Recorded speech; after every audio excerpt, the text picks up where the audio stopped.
Lundi 22 septembre 2025, journée historique qui s'ouvre à New York. Aujourd'hui, la France et une dizaine d'autres pays vont reconnaître officiellement l'État de Palestine, rejoignant les plus de 145 chancelleries à l'avoir déjà fait. Une décision symbolique prise dans le cadre d'un sommet organisé par Paris et Riyad à la veille de la grand-messe annuelle de l'Assemblée générale des Nations unies.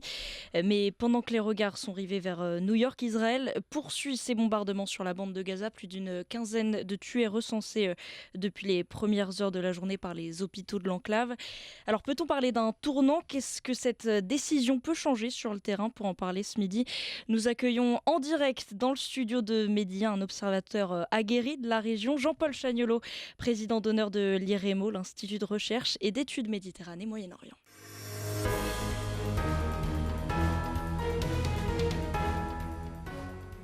Bonjour Jean-Paul Chagnolot. Bonjour.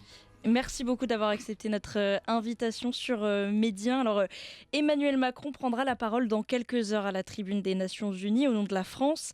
Le président reconnaîtra officiellement l'État de Palestine, quatrième membre permanent du Conseil de sécurité de l'ONU à franchir cette étape. Alors, avant d'entrer dans le détail de cette décision et des conséquences qu'elle pourrait avoir sur la région, comment vous, Jean-Paul Chagnolot, vous qualifiez ce moment? Est-ce qu'il était inéluctable, prévisible? Est-ce qu'il est historique? Inéluctable d'un point de vue théorique, oui, mais d'un point de vue pratique et politique, certainement pas, puisque vous savez que, en fait, les Européens, donc la France, envisagent de reconnaître l'État de Palestine depuis au moins 25 ans, depuis 1999, et à chaque fois, il y avait cette formule que beaucoup de présidents français ont utilisée: on le fera, mais le moment venu. Et le moment, évidemment, ne venait jamais. Et donc, je crois que c'est un moment très important sur le plan politique, et même d'un point de vue historique, c'est important, parce que il faut résumer ça d'une phrase. Vous avez aujourd'hui, avant les reconnaissances dont vous parliez, le monde entier avait reconnu l'État de Palestine, sauf l'Occident, à l'exception de quelques-uns comme l'Espagne, l'Irlande, la Slovénie. Mais fondamentalement, l'Occident était réfractaire à reconnaître l'État de Palestine, parce qu'au fond, Israël est comme une part d'Occident, et donc l'Occident ne voulait pas se dissocier d'une part de lui-même. Il y a quelque chose de cet ordre-là. Mais ce qui s'est passé depuis des mois, c'est au-delà du tragique, quoi. On est dans du nettoyage ethnique, on est probablement à la veille d'une déportation de population, avec des massacres d'une population civile, notamment avec cette attaque totalement inacceptable de la ville de Gaza. Donc je crois que ça a fait bouger d'abord les opinions publiques, d'abord les sociétés civiles, avec tout ce que ça implique aussi comme courage de la part de ces sociétés civiles, parce que c'est pas facile dans certains pays de dire des choses aussi simples qu'il faut que chacun voit ses droits reconnaître, donc les Palestiniens aussi, et pas simplement Israéliens. Et donc les gouvernants ont fini par bouger. Et par exemple, si on prend Macron, il a évolué alors d'une position qui était complètement pro-israélienne à l'automne 2023 à cette position qu'il prend aujourd'hui. Et ça s'est vraiment déclenché, disons, entre le mois de février, mars, avril. Et aujourd'hui, ça a été très lent, avec des reculs à un moment donné. J'ai suivi ça d'assez près. Et là, la décision a été enfin actée avant l'été, et donc ça va se faire aujourd'hui. Et il a entraîné dans la foulée des États très importants, et en particulier Londres et Ottawa. Et on pourra y revenir, mais c'est tout à fait essentiel. Londres, c'est quand même avec la Grande-Bretagne qu'est née la question Israël-Palestine. Il ne faut pas l'oublier, parce que c'était l'époque du mandat sur la Palestine. Et je m'arrête là, parce que sinon on va refaire l'histoire. Oui, j'ai beaucoup de questions à vous poser, en tout cas pour la France, et comme pour les autres diplomaties qui lui ont emboîté le pas, mais aussi le Conseil de sécurité de l'ONU qui a, je le rappelle, adopté une résolution la semaine dernière déjà pour une solution à deux États. L'avenir de la Palestine se fera sans le Hamas, dans une bande de Gaza complètement démilitarisée, et avec la mise en place d'une force internationale de stabilisation. Alors d'un point de vue opérationnel, est-ce que c'est vraiment envisageable? Est-ce que cette idée, elle peut s'imposer elle peut s'imposer plus que la Riviera de Donald Trump? Je crois qu'il faut essayer de comprendre qu'il y a actuellement deux chemins. Le premier, celui dont vous parlez, c'est en fait lié à ces reconnaissances, car ce ne sont pas seulement, aussi importantes soient-elles, aussi fondamentales soient-elles, c'est pas seulement des reconnaissances, c'est aussi la proposition diplomatique d'un processus qui pourrait conduire par étapes et sur, disons, 15 à 2 ans, 15 mois à 2 ans, à l'établissement d'un État de Palestine, avec des phases de transition comme celle que vous venez d'évoquer, qui devrait commencer par un cessez-le-feu immédiat, par l'arrivée en masse de l'aide alimentaire et humanitaire, et puis le retrait de l'armée israélienne, et donc il faudrait trouver une force d'interposition internationale. Ça, c'est ce que proposent ces États, sans que ça soit complètement élaboré, et en même temps, ce qu'ils proposent, ça revient à ce que disait une résolution du Conseil de sécurité qu'on a complètement oublié, qui date de juin 2024. Donc ça, c'est le premier chemin. Puis il y a le deuxième chemin qui est aujourd'hui celui du gouvernement Netanyahou, complètement appuyé par Donald Trump et les États-Unis. Et donc ce chemin, c'est celui de la dévastation. Ce chemin, c'est celui de l'éradication du territoire de Gaza, en faire un territoire vide, ou presque, c'est-à-dire expulser le maximum de Gazaouis. Et entre-temps, il y a des milliers de gens qui sont déjà morts, qui vont mourir. C'est-à-dire que donc là, on est dans une sorte de schizophrénie. Il y a d'un côté la diplomatie, qui est dans un terrain que je crois vraiment juste et pertinent, qui rappelle le droit international, qui rappelle que pour faire la paix, il faut que les droits des uns et des autres soient respectés, et par conséquent les Palestiniens aussi. Que Israël soit en sécurité, c'est bien, mais que les Palestiniens aussi le soient. Donc voilà, ça c'est le chemin. Sauf que dans la pratique concrète, c'est l'autre chemin qui est en train d'être entrepris, qui est en train d'être jour après jour mené par le gouvernement israélien. Et ça, c'est gravissime, parce que nous sommes dans un vrai tournant historique. C'est-à-dire qu'en 2025, on assiste en direct, si je puis dire, à un nettoyage ethnique, il faut dire les mots tels qu'ils sont, avec cette perspective d'une déportation de la population, ce qui est absolument contraire à la 4e Convention de Genève et globalement au droit humanitaire. Et si on regarde cette schizophrénie, cette dissociation entre le chemin diplomatique et le chemin de la guerre, eh bien, si ceux qui font aujourd'hui, à juste titre, cette diplomatie, s'ils n'entreprennent pas des actes concrets pour créer un rapport de force, je crains bien que ce soit le second chemin, celui de la guerre, qui l'emporte, c'est-à-dire, très concrètement, celui des faits accomplis. Pour être un petit peu plus optimiste, est-ce que vous trouvez pas qu'avec cet élan diplomatique quand même, peut-être en 2 ans, là, il y a quand même un espoir, il y a quelque chose en marche? Je vous remercie de me relancer avec le sourire d'un espoir et d'une espérance. Vous avez tout à fait raison. Vous savez, le monde aujourd'hui peut être comme jamais, où il faudrait remonter avant la Seconde Guerre mondiale, a basculé dans un mépris du droit international et des valeurs qui fondent ce droit international. Et c'est pour ça que vous avez raison de me reprendre, mais que je suis un peu, disons, pas forcément pessimiste, mais un peu réaliste. Et je vois que les rapports de force aujourd'hui sont là. Quand on parle du soutien américain à Israël, ça c'est une formulation classique, mais il faut donner un contenu à cette formulation.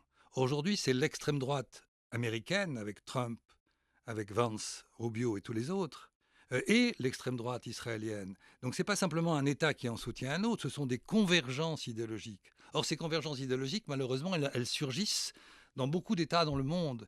Et nous sommes donc, les entre guillemets, valeurs que portent ces extrêmes droites sont l'exact contraire de toutes celles qui ont fondé l'ordre international depuis 1945, c'est-à-dire la liberté, c'est-à-dire le droit à l'autodétermination, c'est-à-dire le respect des frontières, etc. Donc là, nous sommes dans ce moment de basculement. C'est pour ça que je suis, et une fois encore, vous avez raison de me reprendre un peu, non pas pessimiste, mais réaliste, mais j'espère bien que les États qui entreprennent ce chemin diplomatique auront la capacité, l'audace nécessaire pour poser des actes forts, c'est-à-dire pour les Européens des sanctions concrètes, établir un rapport de force véritable sur le plan diplomatique, et évidemment que les États arabes se bougent, et ils ont les moyens, aussi bien financiers que politiques ou diplomatiques.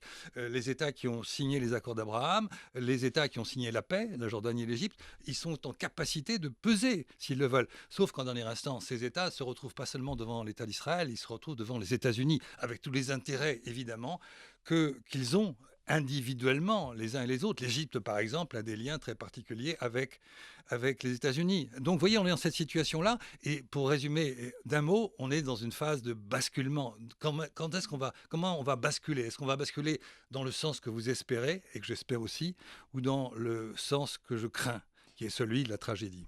On va revenir sur le rôle notamment de l'Arabie Saoudite dans un instant, mais sur cette réaction d'abord de la part d'Israël, réaction prévisible, qui condamne par la voix de son Premier ministre et d'autres ministres d'extrême droite ces reconnaissances et menace d'annexer la Cisjordanie occupée. Alors est-ce qu'on doit vraiment croire à ces menaces? Est-ce que les puissances occidentales et les États-Unis en premier lieu vont laisser faire?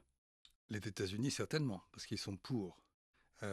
Ils ont appuyé toutes ces positions, ces postures radicales. Mais faisons un instant, encore une fois, pardonnez-moi, le scénario du pire, c'est-à-dire que les Israéliens, ce gouvernement-là en particulier, mais il est soutenu par une large fraction de la société israélienne, il ne faut pas l'oublier, vont donc décider peut-être d'annexer la Cisjordanie, qui les appelle, comme vous le savez, la Judée-Samarie et Gaza aussi, dans les conditions que j'ai brièvement évoquées. Ça veut dire quoi? Il faut bien réfléchir à ça. Ça veut dire que, comme le dit Netanyahou, il a encore dit ça il y a quelques jours, nous sommes chez nous. Donc ça veut dire qu'on a un État qui sera le grand Israël, du Jourdain à la Méditerranée. On aura combien de Palestiniens? En comptant naturellement les Palestiniens d'Israël. Environ 7,5 millions de Palestiniens. Combien y a-t-il de Juifs israéliens? 7,5 à quelques mots près, enfin à quelques chiffres près, c'est ça. Autrement dit, on a une parité démographique. Donc si on s'ils décident d'annexer, qu'est-ce qui va se passer? Eh bien, le sort de ces Palestiniens est très clair. Ça sera forcément des gens qui n'auront aucun droit. Car s'ils en avaient, eh bien, l'État juif ne serait plus un État juif pour la démographie. Hein.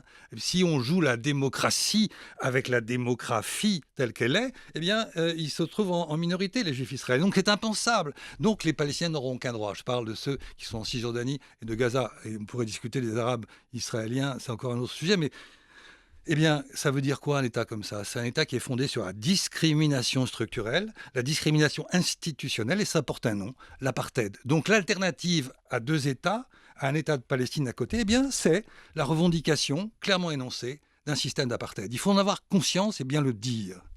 Et sur le rôle que les États-Unis vont jouer là-dedans, est-ce qu'il n'y a quand même pas un risque d'isolement de Washington Je ne pense pas que Washington se pense dans l'isolement. sur le long terme en tout cas?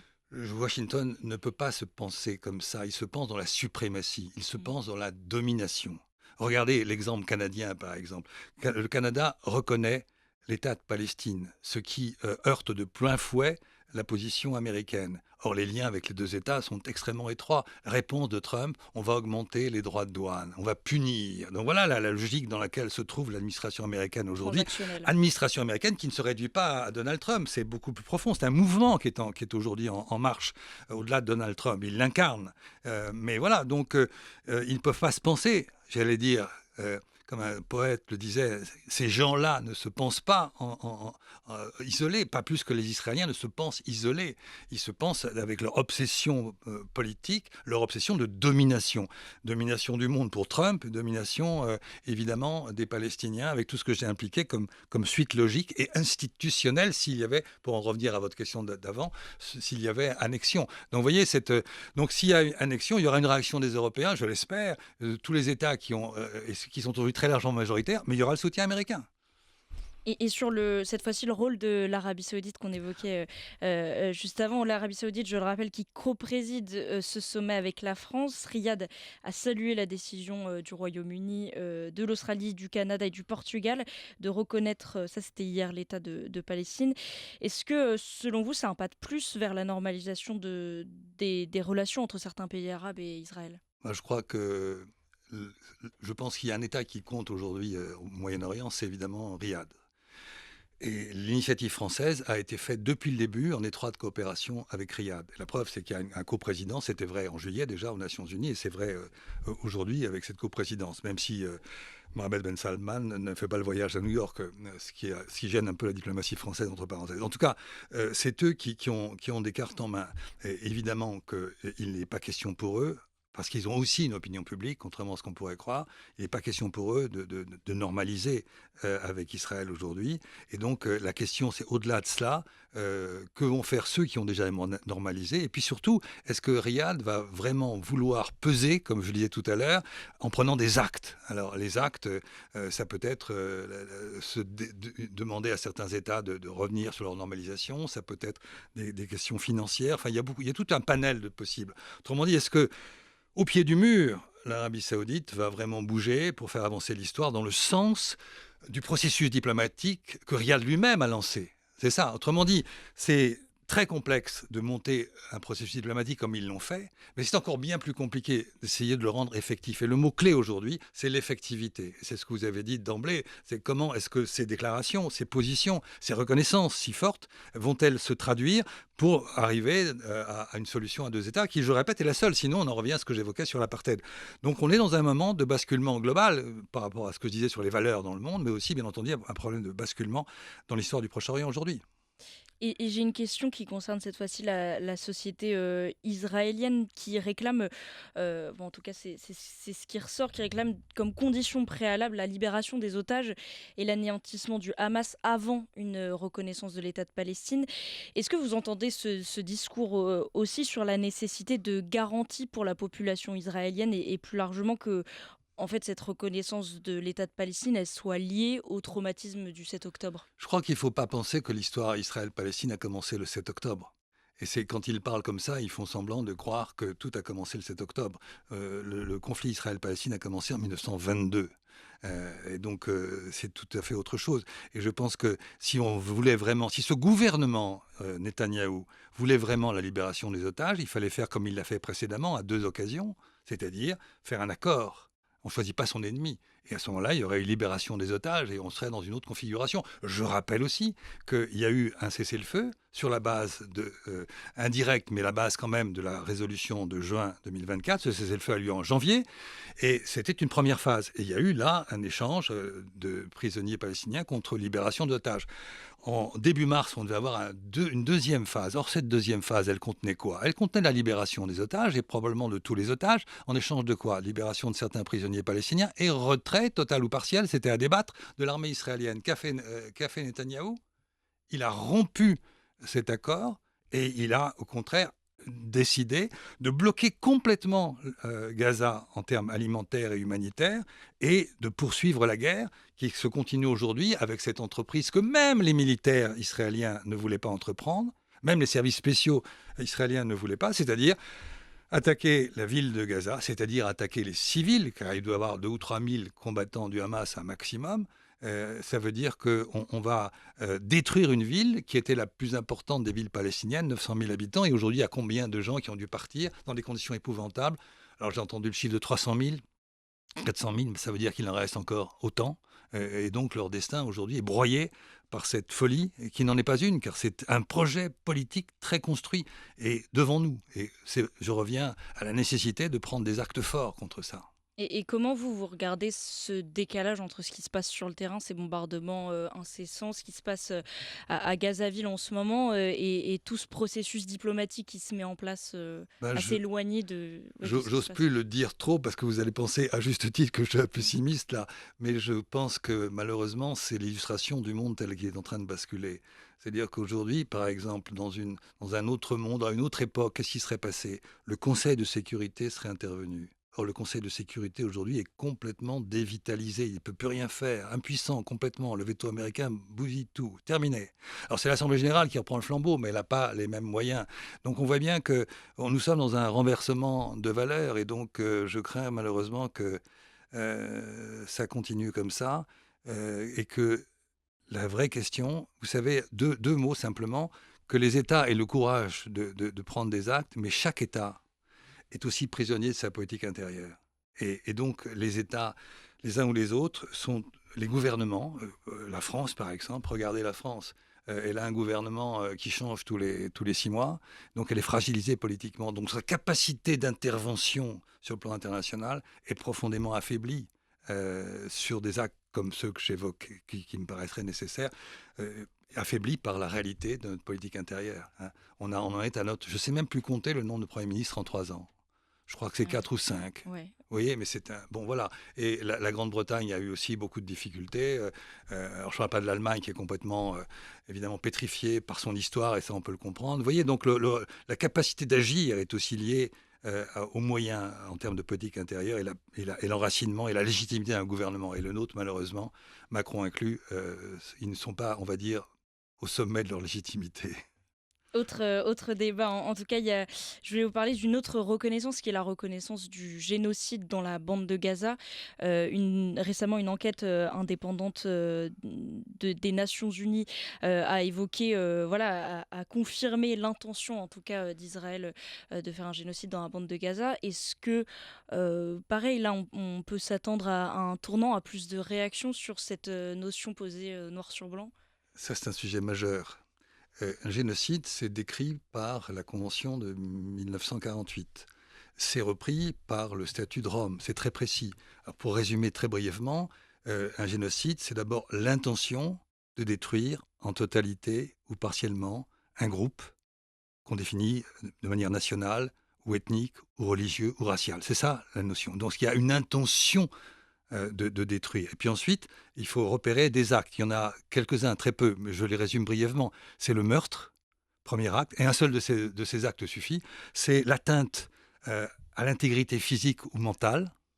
C'est soumettre la population de ce groupe à des conditions épouvantables qui peuvent conduire à sa destruction. C'est l'entrave aux naissances. Et c'est enfin le transfert forcé d'enfants de ce groupe vers un autre groupe. Voilà les 5 actes. Un seul suffit pour parler d'un génocide. Donc, à chacun de voir s'il y a eu intention, je crois que oui, et que ces actes sont présents, au moins 3, voire 4, car la Commission des Nations Unies parle aussi du 4e, c'est-à-dire entrave aux naissances.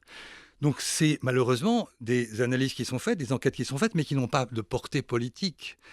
La Convention de 1948 sur la prévention des génocides impose aux États de prévenir les actes de ce type. Et donc les États devraient reconnaître, analyser et dire les choses, nommer les choses, et si elles nomment les choses, eh bien agir. Or, les États, très peu, la France par exemple, ne nomme pas. Et ne nommant pas la chose, eh bien, il est clair qu'ils n'agissent pas. Macron a même renvoyé ça aux historiens, c'est-à-dire quand tout le monde sera mort. Ça n'a pas de sens.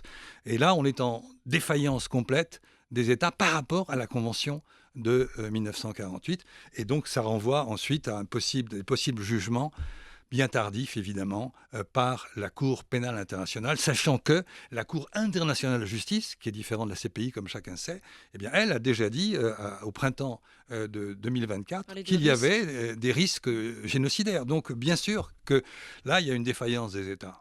Et qu'est-ce que la reconnaissance de ce génocide par des pays comme la France, par exemple, pourrait changer?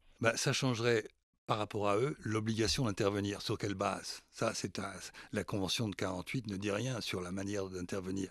Mais c'est bien pour ça que les États ne veulent pas franchir ce pas, car ça voudrait dire qu'ils seraient juridiquement contraints d'agir. Mais comment?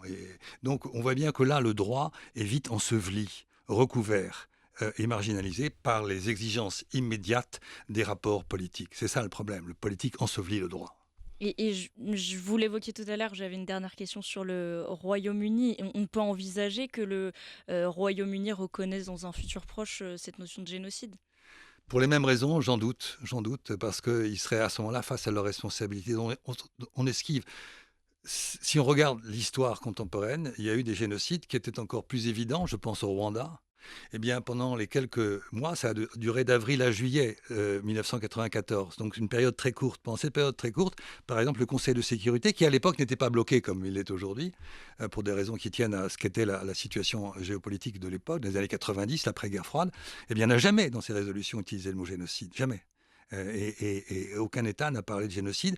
Et on a notre ministre des Affaires étrangères de l'époque, qui s'appelle Alain Juppé, et qui a dit dans une tribune, mais bien plus tard, des années plus tard, on aurait dû faire plus, on aurait dû avoir la lucidité de voir ce qui se passe et agir en conséquence. Il a dit ça dans une tribune dans Le Monde, 25 ans après, et là, on a la même situation, c'est-à-dire qu'aucun dirigeant vraiment ne dit, voilà, c'est un génocide, il faut agir. On oublie la Convention de 48, on oublie le droit international, et ça, c'est extrêmement préoccupant. En tout cas, on n'oublie pas d'en parler sur Média. Merci beaucoup Jean-Paul Chagnolot d'avoir été avec nous en direct en studio ici à Tanger. Je rappelle que vous êtes le président d'honneur de l'IREMO, l'Institut de recherche et d'études Méditerranée-Moyen-Orient. Merci beaucoup. Merci à vous.